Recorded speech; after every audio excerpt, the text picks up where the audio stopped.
భగవంతుణ్ణి చూడడానికి సులభమైన మార్గం మన చుట్టూ ఉన్న పంచభూతాలలో చూడడం. మనకి పరమేశ్వరుడు ఎప్పుడూ భూమి, గాలి, నీరు, అగ్ని, ఆకాశం లాంటి పంచభూతాలలా ఎప్పుడూ దర్శనమిస్తూనే ఉంటాడు.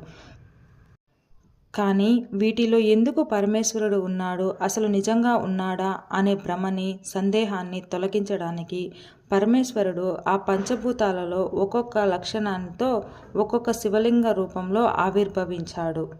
వాటిని పంచభూత లింగాలు అని అంటారు. అవి 5 క్షేత్రాలు ఉన్నాయి.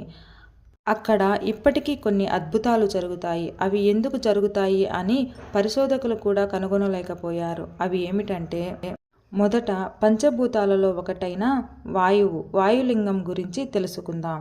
స్వామి శ్రీకాళహస్తిలో వాయులింగ రూపంలో వెలసి ఉన్నారు.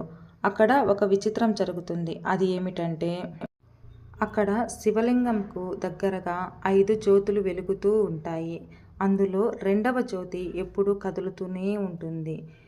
అది మిగిలిన జ్యోతులన్నీ కూడా నిశ్చలంగా ఉన్నప్పటికీ ఆ 2వ జ్యోతి మాత్రం గాలి పీల్చి వదిలినట్టుగా అట్లు ఇట్లు కదులుతూనే ఉంటుంది. అదే గుర్తు ఆ శివలింగం వాయులింగం అని చెప్పడానికి. ఆ గుడికి ఎక్కడ కూడా చిన్న రంధ్రం కానీ ఏమీ కానీ ఉండదు.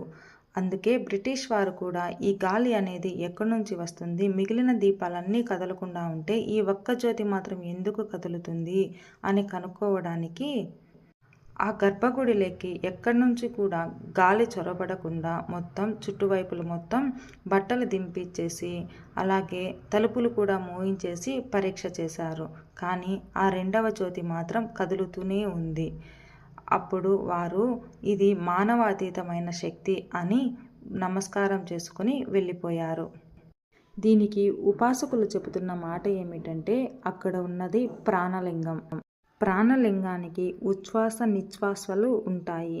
అందుకే అలా దీపం కదులుతూ ఉంది అని చెబుతారు.